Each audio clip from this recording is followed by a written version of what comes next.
Hello and welcome to Creating Happiness in the Studio. Did you see what I did there? I've changed it from Studio Sunday to a midweek production to fit in better with my life. Of course, Studio Sunday is no good on a Wednesday, let alone a Thursday. Welcome to Creating Happiness in the Studio. It turns out the name change to Creating Happiness in the Studio is actually a very personal choice on my part. And it's personal because I haven't always been this happy person that I now like to project. And it's not just projecting, I am a happy person, but gosh, I've worked hard to become that person.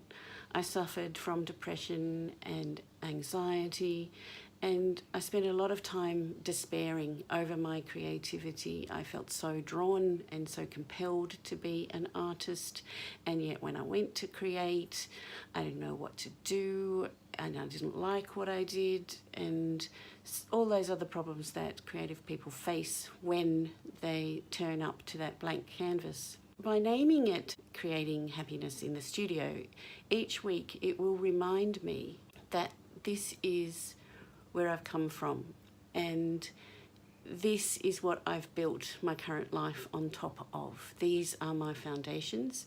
I've worked very hard to create happiness in my studio, and obviously this is where the idea for my program Creating for Happiness has come from, and it's something I feel very passionate about.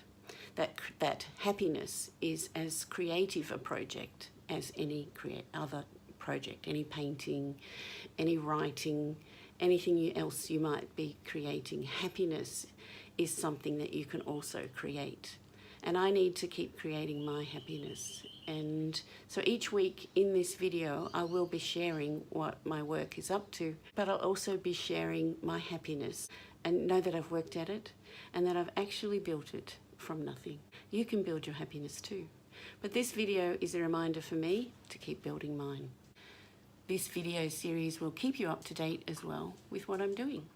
So far this week, I've had some success and failure. A great part of what I set out to do, having more time for my creating, was allowing myself to experiment. And that experimentation is bound to fail, probably most of the time. This blue piece in particular, I'm sure I can save it into something, but certainly not what I set out to do, which was a transparent, light, simple. I wanted to know what it was like when I layered and layered and layered that transparency, and now I do. Going further than I'm comfortable with has put me in a place of true creativity. I really have to come up with something to pull this painting together and have it become a finished piece. I've absolutely loved painting it too. It has been a joy working with that beautiful, rich colour. I'd forgotten how blues can affect people, and it's very beautiful. It's just not the right kind of painting for what I'd set out to do.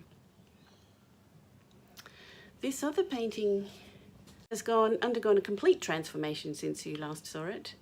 It's gone from a light painting to a dark painting.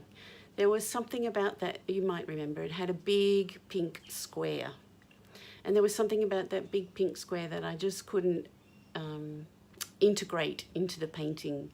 It stayed a challenge, and it had to go. I loved the colour, but it had to go. So the painting is now a dark painting that's more about the lime green.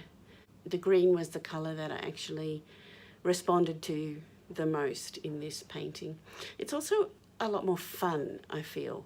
It's gotten over its seriousness about itself, and it's allowed me to bring that fun into it.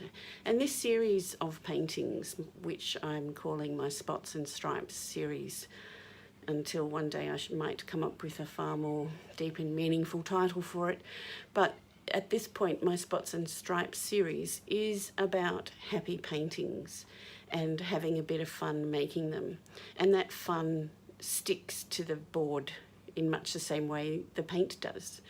And they're just a joy. There's an interaction of shapes that not only is interesting, but it's a little bit quirky, maybe slightly humorous at times. And that's really what I'm interested in. So there'll be more about all these things in future videos. I really hope is that you can find a way to create happiness in your studio, whether your studio is simply an exercise book on your table. Wherever your studio is, remember that it's your responsibility to make that happiness in your creating. Have a happy week.